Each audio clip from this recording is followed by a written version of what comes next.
Hello everyone, welcome back to Dhruv DA education channel. और आज हमारे सेशन की 5th क्लास है। इससे पहले 4 क्लास हम कर चुके हैं। उसमें हमने जितने भी वेद थे उनके बारे में डिस्कशन कर लिया था, इम्पोर्टेंट अभिलेख पढ़ लिए हैं और जितने भी विदेशी यात्री यहाँ आए थे उनके बारे में पढ़ लिया है। और इससे पिछली जो क्लास थी उसमें हमने हड़प्पा सिविलाइजेशन के बारे में डिस्कशन किया था। और आज हम वैदिक सभ्यता के बारे में पढ़ेंगे। और जितने भी एग्ज़ाम के पॉइंट ऑफ व्यू से जितने भी इम्पोर्टेंट पॉइंट डिस्कशन कर सकेंगे हम वो सारे करने की कोशिश करेंगे।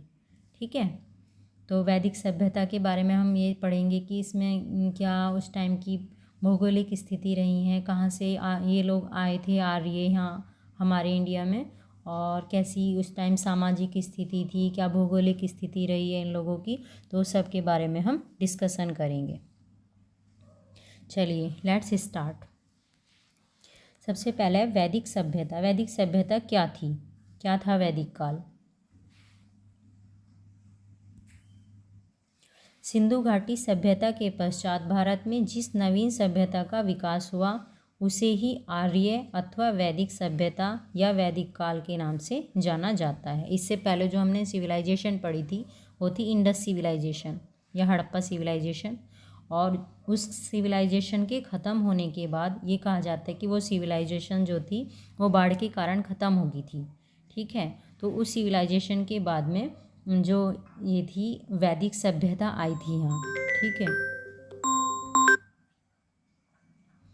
वैदिक सभ्यता और ये जो थे आर्य लोग आए थे यहाँ, ये कहा जाता है कि ना एशिया से आए थे, जैसे उत्तरी ध्रुव हो गया वहाँ से आए थे ये, और मध्य एशिया हो गया वहाँ से आए थे। और आके कहाँ बसे थे ये, जो हमारा ये पाकिस्तान है, कश्मीर है, पंजाब वाला एरिया है, इसमें आके ये बस गए थे और इन्होंने इंडिया में वैदिक सभ्यता की शुरुआत करी थी।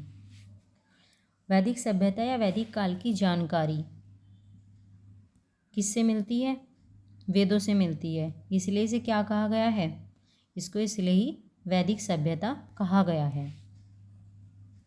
और सबसे प्राचीन वेद कौन सा था? ये था ऋग्वेद। ऋग्वेद सबसे प्राचीन है और इसलिए सबसे महत्वपूर्ण है। वैदिक काल को ऋग्वेदिक या पूर्व वैदिक काल और उत्तर वैदिक काल, इन दोनों में बांट दिया है वैदिक काल को। एक तो हो गया हमारा पूर्व वैदिक काल और एक हो गया है उत्तर वैदिक काल। पूर्व वैदिक काल का क्या टाइम पीरियड रहा है? 1500 से 1000 ईसा पूर्व। और उत्तर वैदिक काल रहा है हमारा 1000 से 600 ईसा पूर्व तक। टाइम पीरियड ध्यान रखेंगे, कई बार पेपर में टाइम पीरियड से भी क्वेश्चन आ जाता है। ठीक है, चलिए अभी हमारा ऋग्वेदिक काल जो है ये टाइम हो गया इसका 1500 ईसा पूर्व से 1000 ईसा पूर्व। वैदिक सभ्यता वैदिक काल की जानकारी किससे प्राप्त होती है? हमें वेदों से प्राप्त होती है, इसलिए इसे वैदिक सभ्यता भी कहा गया है। अब इनके ये क्वेश्चन, ये वाला पॉइंट बहुत मतलब सबके अलग अलग विचार हैं इस पॉइंट को लेके कि ये कहाँ के मूल निवासी थे, कहाँ से आए थे ये, तो सबने अपने अलग अलग प्लेस बताए हैं इसके लिए। तो एग्ज़ाम के पॉइंट ऑफ व्यू से जो इम्पोर्टेंट है, जो कई बार एग्ज़ाम में पूछ लिए गए हैं, हम उन्हें ही यहाँ डिस्कशन करेंगे। ठीक है, तो ये जो जेजी रोड थे, जेजी रोड ने क्या कहा है कि आर्यों को इन्होंने बैक्टीरिया माना है। इन्होंने कहा कि बैक्टीरिया के मूल निवासी थे। ठीक है, और मैक्स मूलर, ये जर्मनी विद्वान थे, जर्मन के थे ये मैक्स मूलर। मैक्स मूलर ने क्या कहा है एशिया को? इन्होंने आर्यों को बताया कि मध्य एशिया से आए थे। ये कई बार पेपर में पूछ लिया गया है कि मैक्स मूलर के अनुसार आर्यों के निवासी स्थान को क्या माना गया है। इस टाइप से क्वेश्चन बनता है। तो क्या माना है इन्होंने? मध्य एशिया को माना है।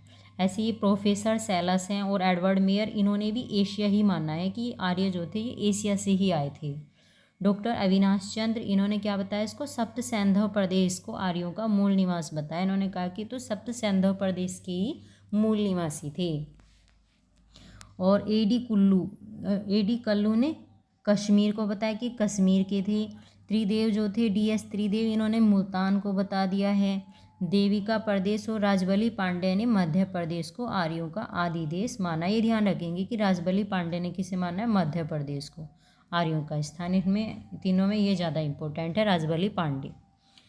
और एक पॉइंट ये बहुत इंपॉर्टेंट है, दयानंद सरस्वती ने तिब्बत को माना है कि तिब्बत से आए थे आर्य, इनका यही मूल निवास था। और बाल गंगाधर तिलक ने आर्यों को उत्तरी ध्रुव का माना है कि उत्तरी ध्रुव से आए थे। ठीक है, ये सबका ध्यान रखेंगे कि किसने कहाँ का निवासी बताया है इसे, एग्जाम में इनसे रिलेटेड क्वेश्चन आते हैं।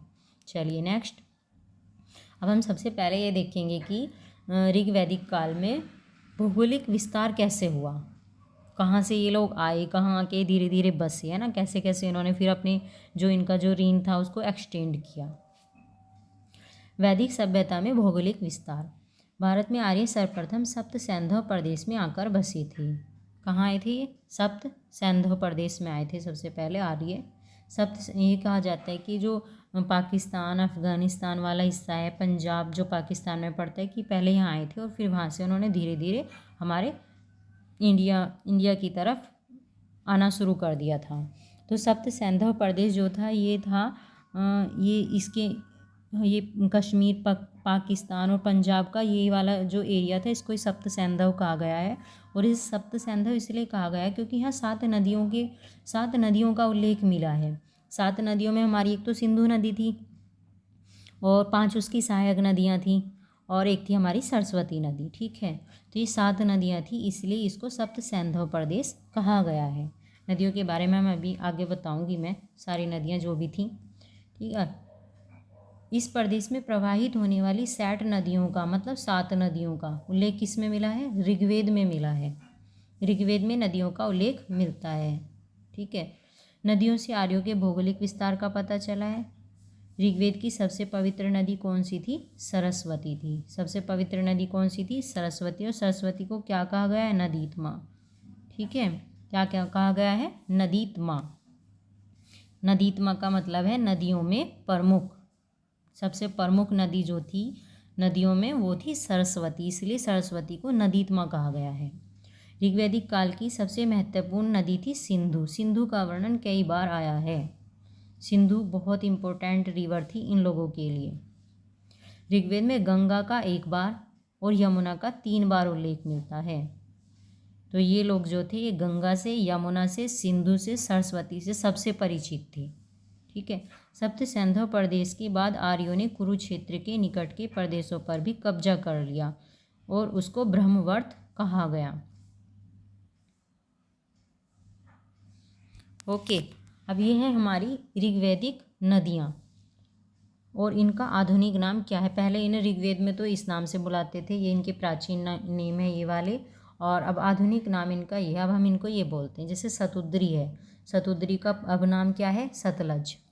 अश्कनी को क्या बोलते हैं? चिनाब। विपासा का क्या नाम हो गया? व्यास। विपासा व्यास। कुबा का नाम है काबुल। सदानीरा गंडक।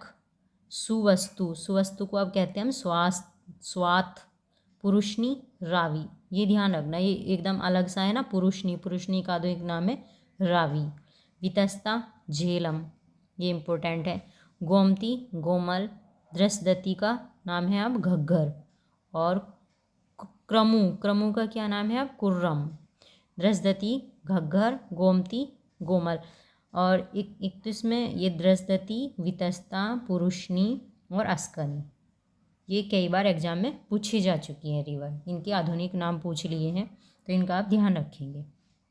ठीक है, चलिए अब देख, इसमें मैप में ये दिखाया गया है कि जो 1500 BC में था, जो इनिशियल सेटलमेंट था इनका, तो ये नॉर्थ वेस्ट था और and the plains of the Punjab के प्लेन्स थे इनके। सबसे पहले ये कहाँ आए थे? ये नॉर्थ वेस्ट में आए थे और पंजाब के प्लेन्स में आए थे, यहाँ पे आ रही जहाँ ये इमेज बना रखी है। ठीक है, और इन्हें और इस टाइम पे ये किसका? आयरन एक्सिस का यूज़ करना शुरू कर दिया था इन्होंने, and plough became widespread. देखो इस चीज़ को छोड़ो अभी, आप बस ये ध्यान रखो कि ये सबसे पहले यहाँ आए थे, कहाँ? नॉर्थ वेस्ट में और प्लेन्स में आए थे यहाँ पे, और धीरे धीरे इन्होंने अपने क्षेत्र को एक्सटेंड करना शुरू कर दिया था। और फिर जितना भी इंडो गंगेटिक प्लेन है सारे में यहाँ आर्य लोग रहना शुरू कर दिया, आर्य लोगों ने रहना शुरू कर दिया था।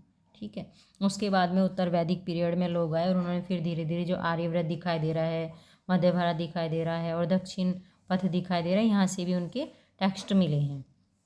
पता चला है कि यहाँ पे भी यहाँ से उनकी क्या पता चले हैं, हमें वैदिक टेक्स्ट के बारे में पता चला है वहाँ के, कि यहाँ भी रहते थे, यहाँ भी रहते थे, यहाँ भी रहते थे। लेकिन सबसे इम्पोर्टेंट जो प्लेस वो माना गया है इनका, ये इंडो गंगेटिक वैली, ये वाला ज़्यादा माना गया कि यहाँ ज़्यादा ये लोग यहाँ ज़्यादा निवास करते थे।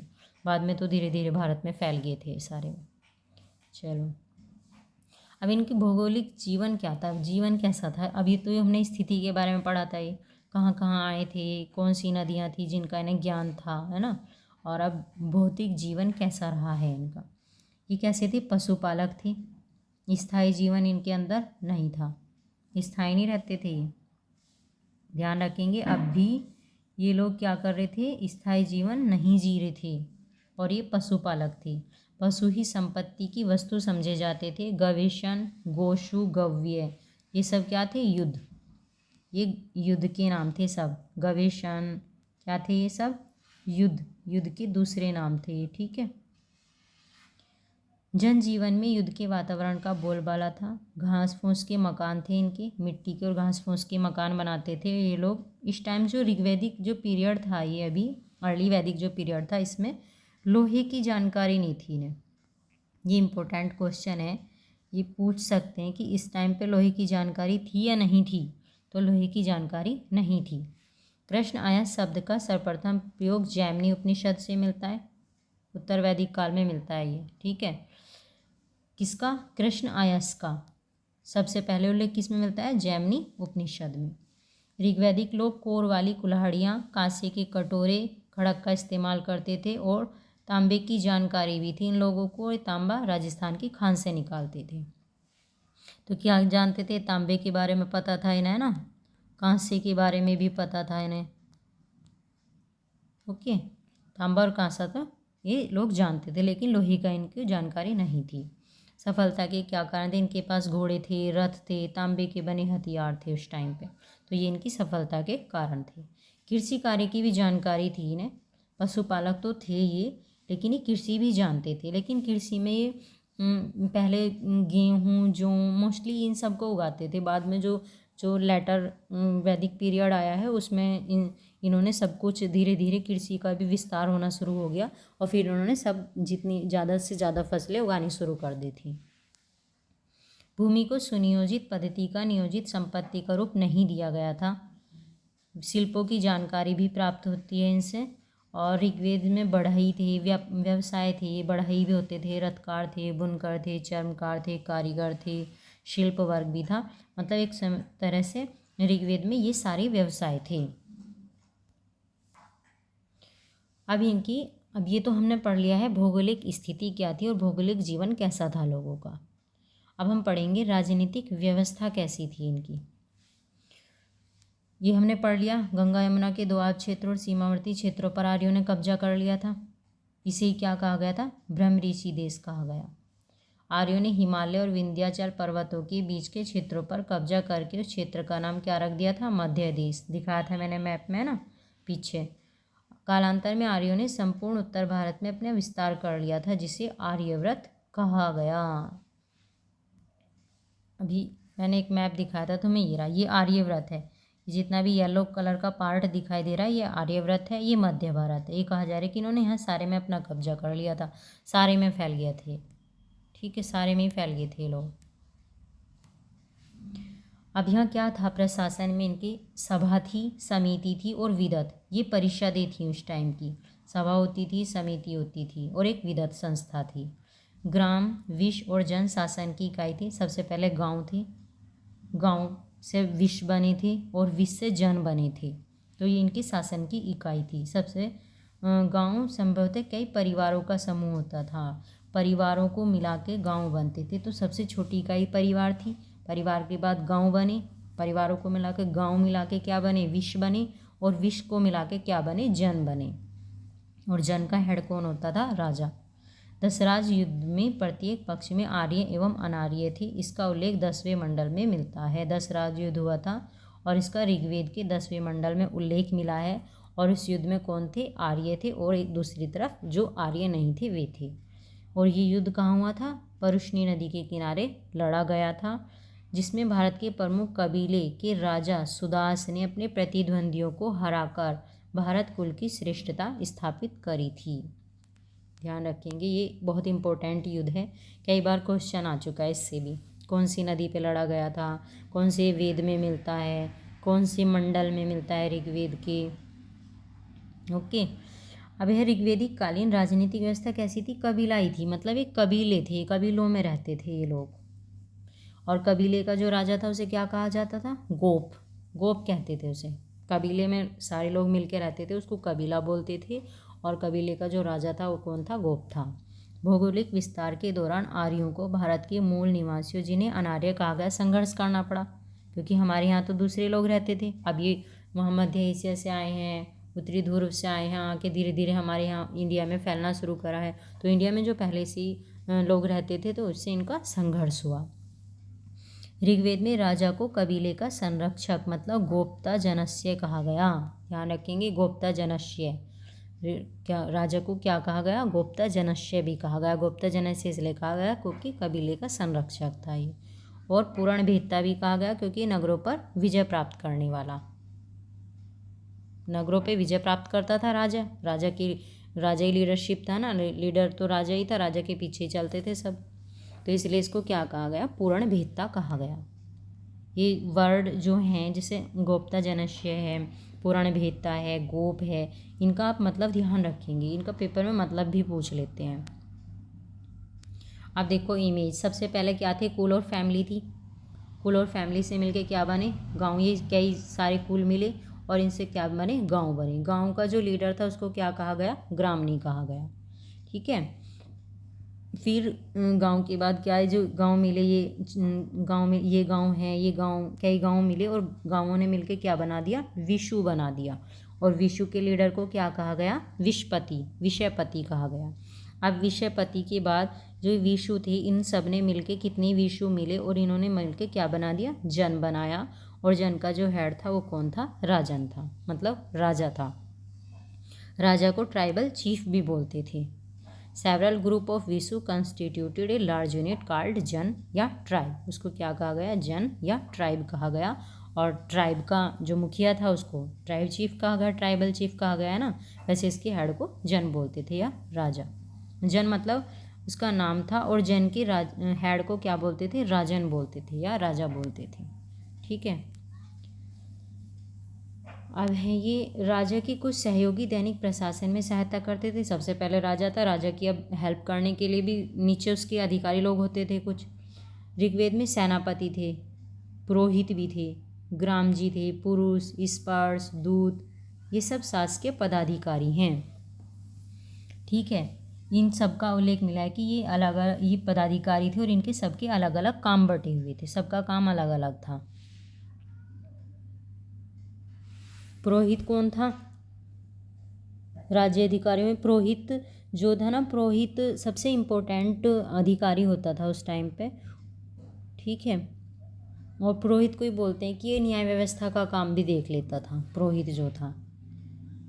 शासकीय पदाधिकारी राजा के प्रति उत्तरदायी होते थे। जितने भी पदाधिकारियों के नाम बताए हैं, ग्रामजी, पुरुष, स्पर्श, दूत, ये सब किसके अंडर में आते थे? राजा के अंडर में आते थे ये।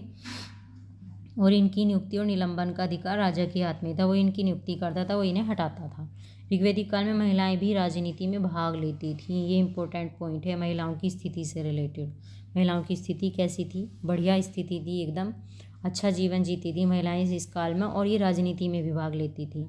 सभा और विधान परिषदों में भी महिलाओं की भागीदारी थी। और सभा क्या थी? ये इसमें लोग श्रेष्ठ और अभिजात्य लोगों की संस्था थी, मतलब उस टाइम के जो ओल्डर पर्सन थे वो इसके अंदर आते थे। और समिति जो थी केंद्रीय राजनीतिक संस्था थी। समिति जनरल थी, उसमें जनरल सभी लोग आ जाते थे समिति के अंदर। समिति राजा की नियुक्ति, उसको हटाने और उस पर नियंत्रण रखती थी।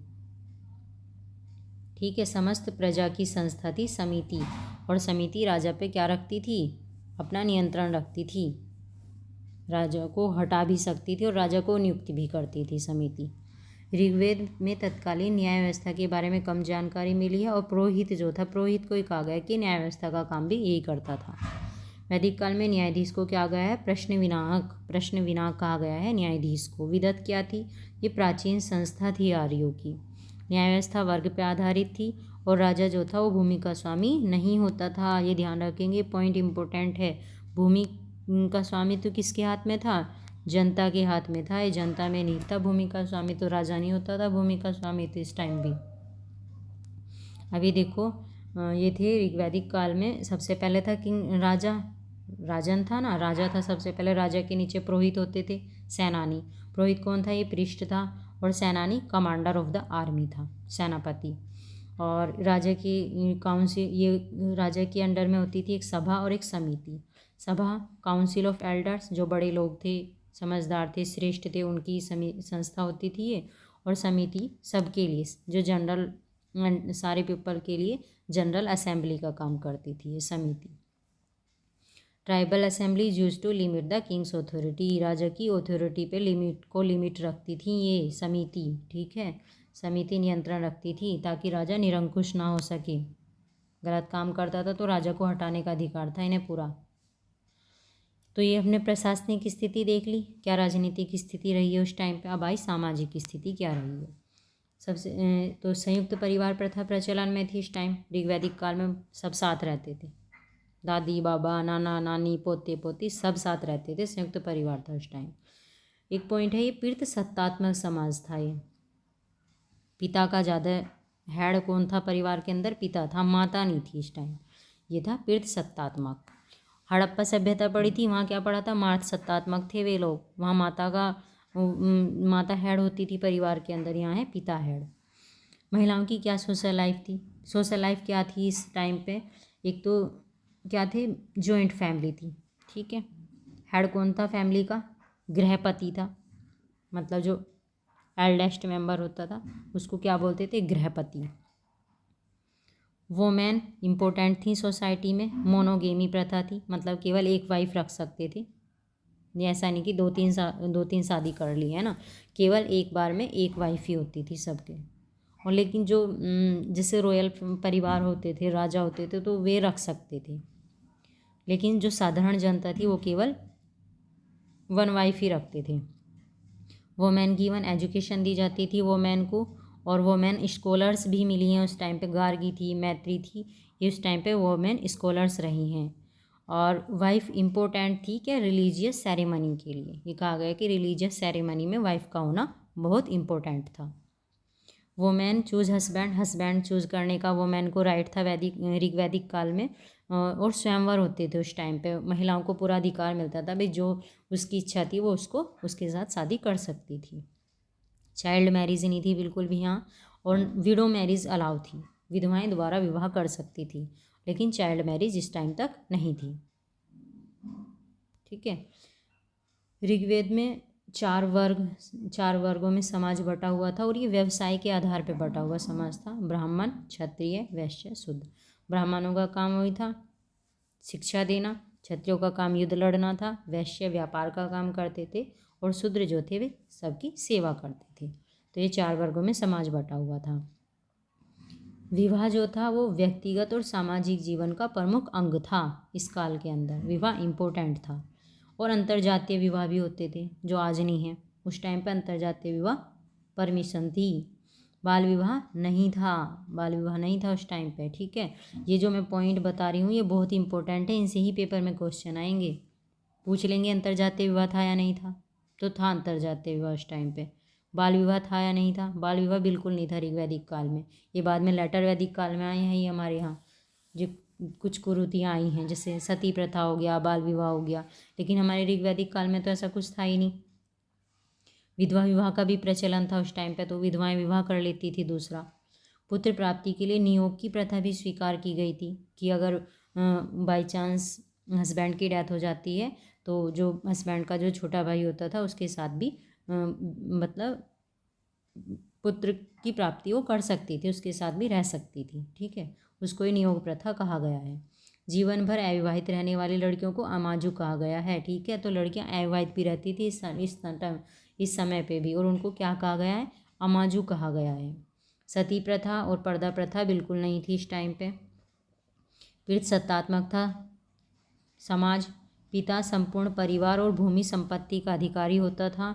आर्यों के वस्त्र किसके थे? सूत, ऊन और मृग चर्म के बने होते थे। ये भी ध्यान रखेंगे कैसे कपड़े पहनते थे। ऊन का, सूत का, सबकी जानकारी होगी थी उस टाइम तक। ऋग्वैदिक काल में दास प्रथा का प्रचलन था, लेकिन ये यूनान और रोम की भांति नहीं थी, मतलब इतनी बेकार नहीं थी। वहाँ तो उनके साथ बहुत बुरा बिहेव करते थे, लेकिन ये लोग अपने दास के साथ बेकार बिहेव नहीं करते थे। आर्य मांसाहारी और शाकाहारी दोनों प्रकार का भोजन करते थे। ये पैट्रियार्कल सोसाइटी है और मोनोगेमी थी, मतलब एक टाइम में एक ही वाइफ रखनी थी एक बार में। चाइल्ड मैरिज नहीं थी, ठीक है, चाइल्ड मैरिज बिल्कुल नहीं थी यहाँ। जब लड़की समझदार हो जाती थी, थोड़ी सी मैच्योर हो जाती थी, जब भी शादी होती थी। इस टाइम पे सती प्रथा नहीं थी बिल्कुल भी, ये ध्यान रखेंगे। इमेज इसलिए लगाई है ताकि देख के ज़्यादा ध्यान रहे आपके। अब आया धर्म, रिलीजन कैसा था उस टाइम का। तो ये सारे देवी देवताओं की तस्वीरें, इतने सारे देवी देवताओं को ये लोग मानते थे अपने काल में। ऋग्वैदिक धर्म की सबसे महत्वपूर्ण विशेषता इसका व्यावसायिक और उपयोगितावादी स्वरूप रहा है। बहुदेववादी थे, बहुत सारे देवों को मानते थे आर्य। वायु, जल, वर्षा, बादल, अग्नि, सूर्य सब की पूजा करते थे ये, ठीक है। 33 करोड़ देवी देवताओं की संख्या बताई गई है ऋग्वेद में। देवताओं की 33 करोड़ देवी देवता थे। प्रमुख देवता थे इनके इंद्र, अग्नि, रुद्र, मरुत, सोम, सूर्य, ये इनके इम्पोर्टेंट देवता थे उस टाइम। ऋग्वैदिक काल का सबसे महत्वपूर्ण देवता रहा है इंद्र। इसे युद्ध और वर्षा दोनों का देवता माना गया है। और इंद्र का उल्लेख कितनी बार मिला है? 250 बार मिला है। क्वेश्चन ये बनेगा कि कौन से देवता का उल्लेख ऋग्वेद में सबसे ज़्यादा बार किया गया है, तो बता देंगे कि इंद्र का। इंद्र ही मोस्ट सबसे इम्पोर्टेंट देवता रहा है उस टाइम पे, और इसे युद्ध और वर्षा का देवता माना गया है। दूसरा इम्पोर्टेंट देवता था इस टाइम पे, देवता थे दूसरे अग्नि। अग्नि का कार्य मनुष्य एवं देवताओं के बीच मध्यस्थ स्थापित करना था, और 200 सूक्तों में अग्नि का उल्लेख मिला है। यहीं से जो हमारे यज्ञ थे, हवन थे, इन सब की यहीं से प्रथाएं स्टार्ट हुई थी, क्योंकि ये कहा जाता था कि इसके माध्यम से जो हम यज्ञ करेंगे या हवन करेंगे, तो इसके माध्यम से जो हमारी प्रार्थनाएं हैं वो ईश्वर तक पहुँचेंगी। तो इसलिए अग्नि को इम्पोर्टेंट देवता माना गया है। ऋग्वैदिक लोग अपनी भौतिक आकांक्षाओं की पूर्ति के लिए यज्ञ और अनुष्ठान के माध्यम से प्रकृति का आह्वान करते थे, अपनी भौतिक आकांक्षाओं की पूर्ति के लिए। ऋग्वैदिक काल में मूर्ति पूजा नहीं है, मूर्ति पूजा का कोई उल्लेख नहीं है, ना मंदिरों का है। देवताओं में तीसरा स्थान वरुण का था और इसे जल का देवता माना गया है। और शिव को क्या कहा गया है? त्र्यंबक कहा गया है। ओके, तो पहला देवता जो मोस्ट इम्पोर्टेंट थे वे इंद्र होगी। दूसरे में होगी हमारे दूसरे में इम्पोर्टेंट देवता है अग्नि। मूर्ति पूजा नहीं थी उस टाइम पे। ओके, तो ये हमारे वैदिक गॉड्स हैं। देखो, ये थे इंद्र, ये अग्नि है और ये सूर्य है। उस टाइम इनकी पूजा होती थी, इंद्र की, अग्नि की और सूर्य की। सूर्य ऋग्वेद कालीन, उसमें ऋग्वेद में। चलिए नेक्स्ट है हमारा, ये है, आप देखो ये इमेज, ये ऋग्वैदिक आर्यन वर्शिप करते थे नेचुरल फोर्सेस की। ये पृथ्वी, अर्थ हो गया, फायर, पृथ्वी हो गया है ना। अर्थ जो थी, अर्थ के देवता कौन थे? पृथ्वी। फायर के देवता थे अग्नि। वाइंड के वायु थे, हवा के, है ना। रेन के थे वरुण। और थंडर के देवता माने गए हैं इंद्र को, ठीक है। तो ये देवता हैं, इनके ध्यान रखेंगे किसको किससे रिलेट किया गया है। पृथ्वी अर्थ के थे, और अग्नि देवता जो थे वे अग्नि से रिलेटेड थे। वायु विंड से रिलेटेड थे, हवा से। और वरुण रेन से रिलेटेड थे, और इंद्र थंडर से रिलेटेड थे। ऋग्वेद में सबसे इम्पोर्टेंट थे इंद्र, और इंद्र का ही सबसे 250 बार इनका उल्लेख किया गया ऋग्वेद के अंदर। और इनके सर्वेंट थे, मेल और फीमेल दोनों थी। मेल गंधर्व थे और फीमेल कौन थी? अप्सराएं थी। ये इंद्र देवता के सर्वेंट माने गए हैं। और ये लोग इस टाइम पे घी, मिल्क और जो ग्रेन था, इन सब से क्या करते थे? ये पूजा करते थे अग्नि में, है ना। उससे ये सोचते थे कि जो हमारी प्रार्थनाएं भगवान तक पहुँचेंगी। और यहाँ पे कुछ फीमेल, उनका भी फीमेल जो गॉडेस थी उनका भी वो मिला है इसमें। ये फिल्म जो ये थी फीमेल में अदिति थी, उषा और सावित्री, इनके बारे में पता चला है। लेकिन जो पैट्रियार्कल सोसाइटी थी, यहाँ पितृसत्तात्मक सोसाइटी थी, तो इसकी वजह से मेल भगवान ज़्यादा मिले हैं, फीमेल कम मिली है। फीमेल में अदिति, उषा, सावित्री, इनके बारे में ज़्यादा पता चला है बस। एक थे इनकी इम्पोर्टेंट देवता पूषण। पूषण को माना गया है कि हर्ड्समैन थे, और मतलब इनको पशुओं का देवता माना गया। ये इम्पोर्टेंट क्वेश्चन पूछ लिया गया है कि पशुओं का देवता ऋग्वैदिक काल में किसको माना गया है, तो ये पूषण को माना गया है। ये भी आप ध्यान रखेंगे। और सावित्री तो बता दिया, इनका तो ऋग्वेद काल उसमें भी हुआ, वेद में भी। और टेम्पल का कोई उल्लेख नहीं था इस टाइम पे। टेम्पल नहीं थी, जैसे अब हम मंदिरों में जाके पूजा करते हैं, ये लोग मंदिरों में नहीं जाते थे ना। इस टाइम पे आइडल वर्शिप थी, भगवान की कोई मूर्ति नहीं थी, नेचुरल रूप से पूजा करते थे भगवान की। अब है ये हैं इम्पोर्टेंट दर्शन, इनसे भी क्वेश्चन बनते हैं। ये मैंने अलग से स्लाइड लगा दी है, ठीक है।